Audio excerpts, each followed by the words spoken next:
तो आप एक थोड़े से अल्फाज में या इसको रैप कैसे करेंगे, लाइक एसक्यूए बेसिक क्या है, उसका रोल क्या होता है एक कंपनी में? एसक्यू इंजीनियर का बेसिकली कंपनीज में काम जो है वो basically SQ engineer very important for growing companies. ठीक है, क्योंकि उसकी रीज़न ये है कि जो सॉफ्टवेयर इंजीनियर एसक्यू इंजीनियर होता है वो जितने भी कंपनी में जितने भी एग्जिस्टिंग प्रोजेक्ट्स चल रहे होते हैं उनकी क्वालिटी को अश्योर करता है, ठीक है, उनकी क्वालिटी को मेंटेन करता है, ठीक है, और प्रोडक्ट को बग फ्री करके क्लाइंट तक देता है। क्लाइंट ठीक है बग फ्री प्रोडक्ट प्रोवाइड करता है और क्लाइंट का इस वजह से क्लाइंट का ट्रस्ट और क्लाइंट का जो एतमाद है कंपनी पे बहुत ज़्यादा बढ़ जाता है और भी प्रोजेक्ट्स को देते हैं। ठीक है, मैं समझ गया। लेकिन मैंने देखा है कुछ कंपनीज में लोग जो है ना एसक्यूए नहीं रखा होता उन्होंने, लाइक डेवलपर ही सारा काम कर रहा होता है, उसकी टेस्टिंग भी कर रहा होता है, उसकी डेवलपमेंट भी कर रहा होता है, ईच एंड एवरीथिंग जो है ना वो डेवलपर ही देख रहा है। उसके ऊपर जो उसका मैनेजर है या उसके बाद जो बिज़नेस डेवलपर है वो अपना रोल कर रहे हैं, मतलब इवन के मैनेजर भी उसको जो है वो इतना कोई सपोर्ट नहीं कर रहा होता, डेवलपर के ऊपर ही सारी चीज़ें होती हैं। तो एसक्यू जो है बेसिकली डेवलपर को हेल्प आउट कर रहा होता है या एसक्यू का उसके साथ है? एक तो ये देखा जाता है कॉमनली हमारी मार्केट में कि एसक्यू इंजीनियर और डेवलपर का आपस में बहुत ज़्यादा इख्तिलाफ होता है। बिल्कुल, ये एक हमारी मिथ है, हमारी एक लाइक एक टेक इंडस्ट्री में एसक्यू इंजीनियर और जो डेवलपर है उनका आपस में लोग समझते हैं। हालांकि इसके रैली में इससे अपोजिट चीज़ें भी हैं, ऐसा नहीं है। एसक्यू इंजीनियर और डेवलपर की आपस में बहुत सारी कोऑर्डिनेशन भी रहती है, बॉन्डिंग भी रहती है। लेकिन अल्हम्दुलिल्लाह मैं अगर अपनी बात करूं तो मेरे साथ जो मेरी टीम है डेवलपर्स हैं, लाइक मेरी उनके साथ बहुत अच्छी अंडरस्टैंडिंग है।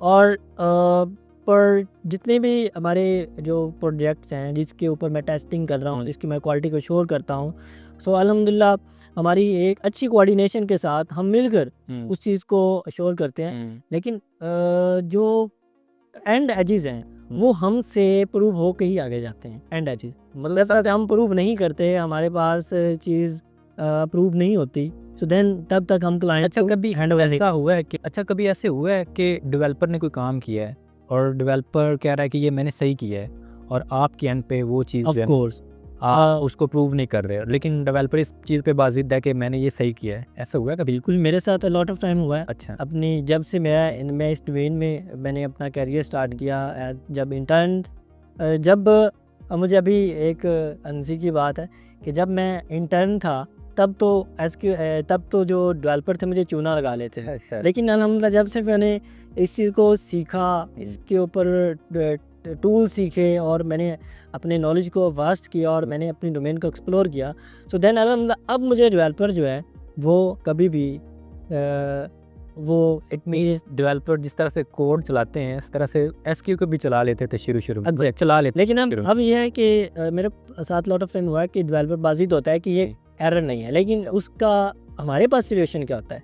हमारे पास लॉट ऑफ सोल्यूशन होते हैं। अच्छा, हम जब टेस्टिंग करते हैं, जब हम प्रोजेक्ट्स को देखते हैं तो हम प्रूफ देते हैं डेवलपर को। प्रूफ के सेंस में हम एसएस लेते हैं, स्क्रीनशॉट ले लेते हैं देन हम एक प्रॉपर केस बनाते हैं, एक डिस्क्रिप्शन के साथ केस होता है, ठीक है।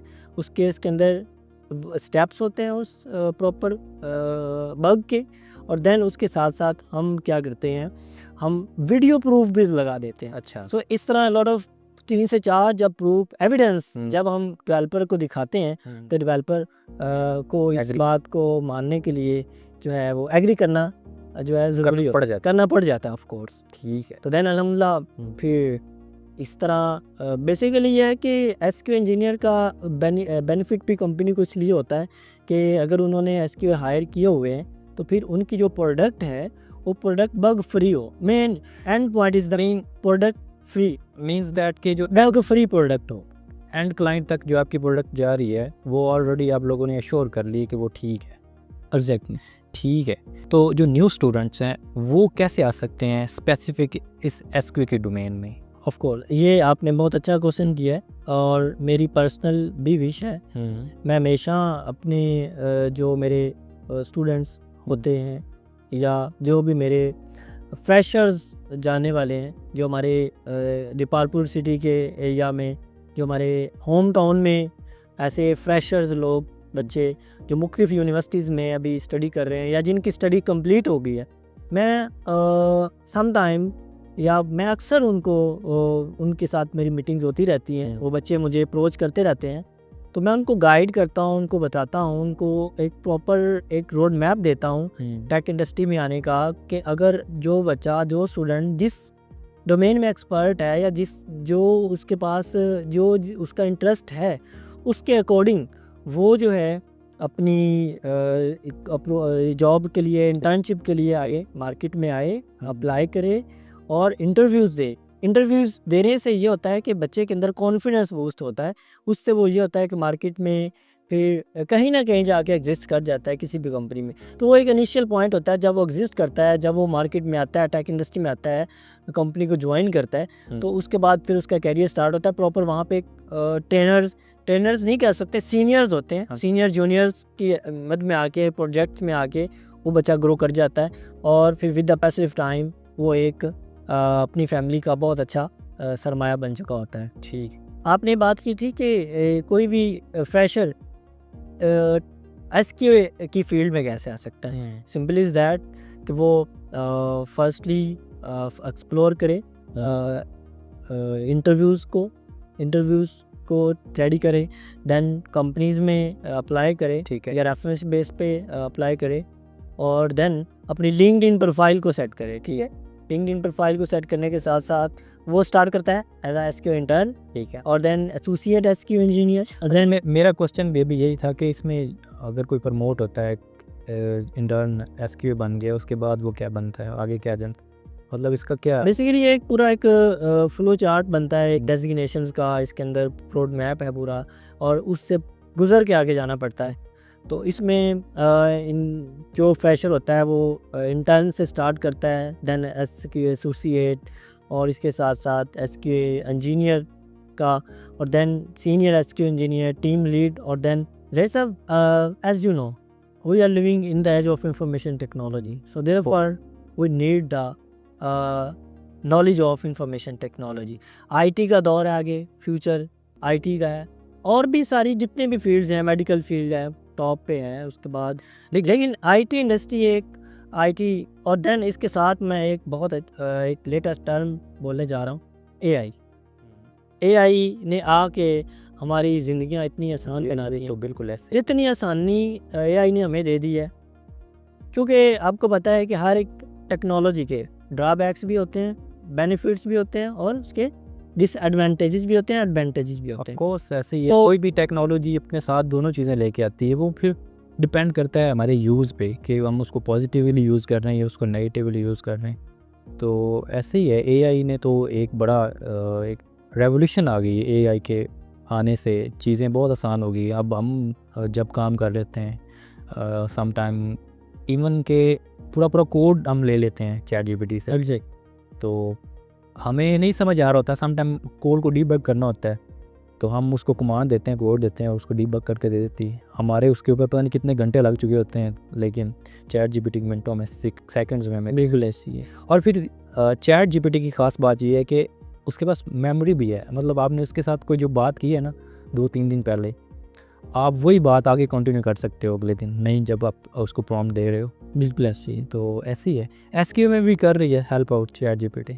लो आप एज यू नो SQA किस तरह से करते क्या हैं? एक नई ऊपर से आसमान से आ गई है? नहीं, मतलब हमें तो हमारा कोड डिबग हो जाता है, हमें सम टाइम कंटेंट मिल जाता है, आइडियाज़ मिल जाते हैं। तो SQ तो किस तरह से करते हैं? SQA सॉफ्टवेयर क्वालिटी एश्योरेंस में ChatGPT बहुत सपोर्ट करती है, हर फील्ड में करती है। सो वो AI टूल है, AI से हम जो मर्ज़ी उसको कहें और वो ऐसी हमें इंटेलिजेंस देता है, और क्या आप अपना तसव्वुर नहीं कर सकते कि आप उस लेवल का सोच सकते हैं जितना वो आपको अच्छा कंटेंट बना के आपके आगे रख देता है। मैंने सम टाइम अपने वीडियोज़ के लिए आइडियाज़ लेता हूँ ChatGPT से, और उसके अलावा सम टाइम कंटेंट भी लेता हूँ मैं, तो मेरे वो माइंड में भी नहीं होता कंटेंट जो मुझे ChatGPT दे देती है। ऑफ कोर्स एक टेक्नोलॉजी है और हमें इसको यूज़ करना आना चाहिए। और देन बेसिकली टेक इंडस्ट्री में आपको पता है कि lot of domains, lot of fields हैं, जैसा कि डेवलपमेंट की डोमेन है, उसके बाद इंजीनियर्स हैं, डिज़ाइनर्स हैं। डिज़ाइनर हैं, ग्राफिक डिज़ाइनर हैं, मीडिया, सोशल मीडिया। हाँ, सो अब आप ये पूरी जो है ना वो डोमेन बन गई हैं। मतलब आपने अगर किसी एक डोमेन में आना है तो फिर आपको उसके अंदर स्पेशलाइजेशन करनी पड़ती है, देन ही आप एक्सेल कर सकते हो। अदरवाइज़ फिर आप अगर नहीं कर रहे उसमें पूरी एक्सपर्टीज़ नहीं ले रहे उस डोमेन की, तो आप उस डोमेन में ज़्यादा जल्दी ग्रो नहीं कर सकते। आप बिल्कुल ठीक कह रहे हैं। अच्छा, इंटरनेट के इश्यूज तो फेस करने पड़ ही रहे हैं, तो क्या आप प्रॉब्लम्स हो रही हैं आपको? फ्रीलांसर्स, आपको पता है कि फ्रीलांसर का एक इंटरनेट, एक सबसे मेन एक उसकी जो चीज़ होती है वो इंटरनेट होता है। उससे ही हो के सारा काम। सारी कम्युनिकेशन जो है वो थ्रू इंटरनेट होनी होती है, तो अगर उसकी कम्युनिकेशन डिस्कनेक्ट हो जाती है किसी तो मेरे बहुत सारे दोस्त फ्रीलांसर्स हैं, वो काम कर रहे हैं ऑनलाइन, रिमोट जॉब्स कर रहे हैं यूएसए की कंपनीज के साथ, यूके की कंपनीज के। यार वो आपको पता होगा फाइवर ने भी वो लगा दिया था कुछ टाइम कि पाकिस्तान में इंटरनेट के इश्यूज चल रहे हैं, अगर आप इनको ये काम देते हो, अपना प्रोजेक्ट देते हो, तो हो सकता है डिलीवरी जो है वो डिले हो जाए। तो ये ऑफ कोर्स ये बहुत बड़ा मसला है पाकिस्तान में। तो आई थिंक जो लोग हमारी ये डिस्कशन सुन रहे हैं, अगर हमारे गवर्नमेंट के में से कोई या ओवरऑल जो भी हायर अथॉरिटीज़ हैं जो इस मसले को हमारा आगे पहुंचा सकती हैं, उनको भी चाहिए कि इंटरनेट की जो सर्विसेज हैं उनको फास्ट किया जाए, इंटरनेट की सर्विसेज को एक्टिव किया जाए प्रॉपर। ये जो बैरियर्स आ जाते हैं, ये जो अंदर इसके अंदर मसले हैं, लाइक सपोज कर लें हमारी company binder big software house, अल्हम्दुलिल्लाह हमारा काम बहुत अच्छा चल रहा है, हमारी कंपनी बहुत ग्रो कर रही है, बहुत बहुत अच्छा इसमें रेवेन्यू जनरेट करी अपने ईच एंड एवरीथिंग जितने भी प्रोजेक्ट चल रहे हैं। लेकिन मसला ये है कि सम टाइम कुछ ऐसी कंडीशंस होती हैं कि क्योंकि कंपनी हमारे साथ बहुत लॉयल्टी देती है, हमें वर्क फ्रॉम होम दे देती है सपोज। तो जब हम वर्क फ्रॉम होम करते हैं तो हम सबसे जो मेन मसला हमें आता है वो इंटरनेट का आता है। ऐसे ही है यार, इंटरनेट तो डेफिनेटली अब बहुत ज़्यादा ज़रूरी है। पहले वो बेसिक नीड्स हमें चाहिए होती थी, रोटी कपड़ा मकान, अब मेरे ख्याल में सर्वाइवल के लिए बंदे को इंटरनेट भी चाहिए। खास तौर पे जो इस इंडस्ट्री में काम करते हैं, इवन कि हम कोई चीज़ भी देखें, हर चीज़ में एक रोल है इंटरनेट का। विदाउट इंटरनेट तो बिल्कुल कम्युनिकेशन स्टॉप है, आप नहीं आगे कुछ भी नहीं हो सकता। एक्चुअली मैं अभी चूँकि हमारी सारी डिस्कशन तो हमारी टेक इंडस्ट्री के ऊपर हो रही है, या हमारे डिफरेंट आईटी डिपार्टमेंट में या कंप्यूटर साइंसेस की स्टडीज़ के साथ जो फ्रेशर्स लोगों के लिए जो उनको ये बात सपोर्ट करेगी या उनको, लेकिन इसके साथ साथ एक्चुअली ये हमारे मुल्क की हालात जो हैं ये बहुत मसले हैं। आए दिन हमारे मुल्क की तरक्की नहीं हो रही, हम रुके हुए हैं। अगर कोई तरक्की करना चाहता है तो दूसरा जो है उसका अपोजिट कैंडिडेट वो उसको पीछे से खींच रहा होता है। ये बड़ा अलमिया है हमारे मुल्क का, पाकिस्तान का ये है। हमें इस चीज़ को फेस करते हुए यंग टैलेंट, बहुत अच्छे लोग, बहुत अच्छा टैलेंट रखने वाले अब्रॉड मूव कर रहे हैं। वो तो है बिल्कुल, वो यहाँ से जा रहे हैं और रो रहे हैं अपने मुल्क को, आज ख़त्म हो गई मोहब्बत। ऐसे ही है, हर बंदे की कोशिश है मैं बाहर सेट हो जाऊँ। अब देखा है आपने, मतलब इतने लोग अप्लाई कर रहे होते हैं, तो हर बंदा ये कोशिश कर रहा है कि मैं बाहर चला जाऊँ, बाहर सेट हो जाऊँ। तो अगर ये अपने क्लास टेलोस, आई थिंक हमारा बैच 50 लोगों का बैच था, उसमें से मेरे फेलोज़ जो हैं आई थिंक 60% लोग अब्रॉड मूव कर गए हैं। ऐसे ही है यार, मेरे भी कुछ क्लासमेट जो है ना वो भी शिफ्ट हो गए हुए हैं बाहर, और वो उनका मतलब लाइफस्टाइल अच्छा हो गया है। और जो लोग मेरे क्लासमेट बाहर गए हैं वो उनका अच्छा लाइफस्टाइल है, अच्छा अर्न कर रहे हैं। मतलब उतना टाइम जितना इधर उन्होंने लगाना था उतना उन्होंने उधर लगा के एक अच्छा बिल्कुल ऐसे चीज़ें स्टेबल कर। बिल्कुल ऐसे ही है ऑफ कोर्स। तो ये अगर सूरत हाल रही पाकिस्तान में जैसे अभी चल रही है तो फिर तो लेबर बचेगी, लेबर फोर्स पीछे बचेगी। तो यही है कि गवर्नमेंट को चाहिए कि यंग टैलेंट को सपोर्ट करे, उसके इश्यूज़ को रिजॉल्व करे। और वैसे अगर हम इस पे डिस्कशन करें ना, ये जो सिस्टम पूरा हमारा पॉलिटिक्स का या फिर ये जो गवर्नमेंट स्ट्रक्चर है, तो ये तो पूरा एक दफ़ा ना रिफॉर्म होने वाला है यार। रिफॉर्म होना है, नो डाउट। देखें किसी भी चीज़ को देखें तो नहीं यार, वो बड़े उसमें खुला है, बिल्कुल ऐसे उसको रिफॉर्म होने की ज़रूरत है।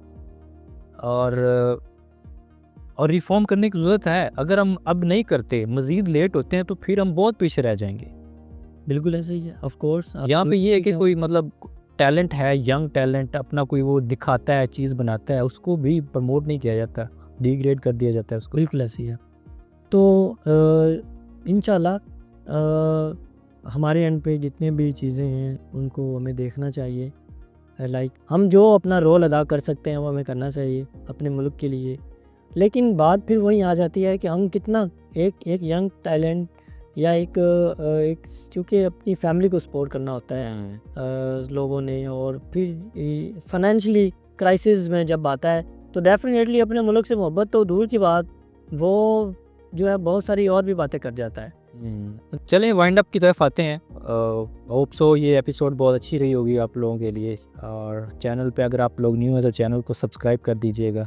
मिलते हैं किसी नेक्स्ट एपिसोड में, और तनवीर आपका बहुत शुक्रिया, आपने टाइम दिया। जी बहुत वेलकम। मैं फिर मैं आपको अवेलेबल हूँ हर टाइम।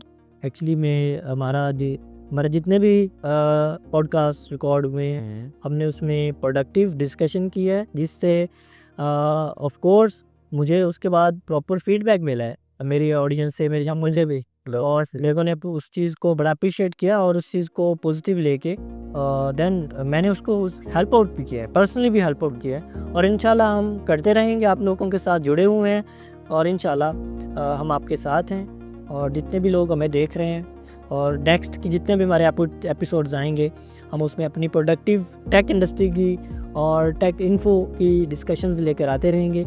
और तब तक के लिए अल्लाह हाफिज़। अल्लाह हाफिज़।